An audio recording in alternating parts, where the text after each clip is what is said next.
మీలో ఎంతమందికి ఈ విషయం తెలుసు? మనమంతా చిన్నప్పటి నుంచి ఒక మాట వింటుంటాం, వర్షపు నీరు చాలా స్వచ్ఛమైనది అని. కానీ ఇప్పుడు శాస్త్రవేత్తలు చెబుతున్న నిజం చాలా షాకింగ్ గురి చేస్తుంది. ప్రపంచంలో ఎక్కడ పడిన వర్షపు నీరు కూడా తాగడానికి సేఫ్ కాదు. అమెరికా ప్రమాణాల ప్రకారం ప్రపంచంలోని రైన్ వాటర్ లో ఇప్పుడు పిఎఫ్ఏఎస్ అనే ప్రమాదకర కెమికల్స్ ఉన్నాయి. ఇవి సాధారణ కెమికల్స్ కాదు, ఫర్ ఎవర్ కెమికల్స్ అని పిలుస్తారు. ఎందుకంటే ఇవి ఏళ్ల తరబడి కూడా విచ్ఛిన్నం కావు. ఈ పిఎఫ్ఏఎస్ ఎక్కడి నుంచి వస్తాయో తెలుసా? ఫుడ్ ప్యాకేజింగ్, వాటర్ ప్రూఫ్ బట్టలు, నాన్ స్టిక్ ప్యాన్లు, షాంపూలు, cosmetics, fire fighting firms.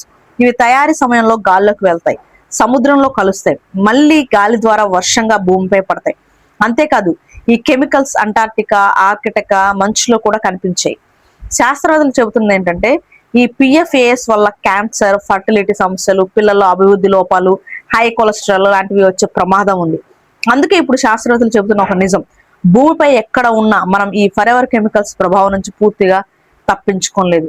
So మనము ఈ యొక్క దీని గురించి చాలా జాగ్రత్తగా ఉండాలి. వర్షంలో తడవటం, వాటిని తాగటం లాంటివి చేయకూడదు. సో ఇలాంటి ఇంట్రెస్టింగ్ ఫ్యాక్ట్స్ కోసం ఈ ఛానల్ని సబ్స్క్రైబ్ చేయండి, లైక్ చేసి మీ ఫ్రెండ్స్ అండ్ ఫ్యామిలీ మెంబర్స్ కి షేర్ చేయండి. మీకు తెలిస్తే కామెంట్ చేయండి. Thanks for watching.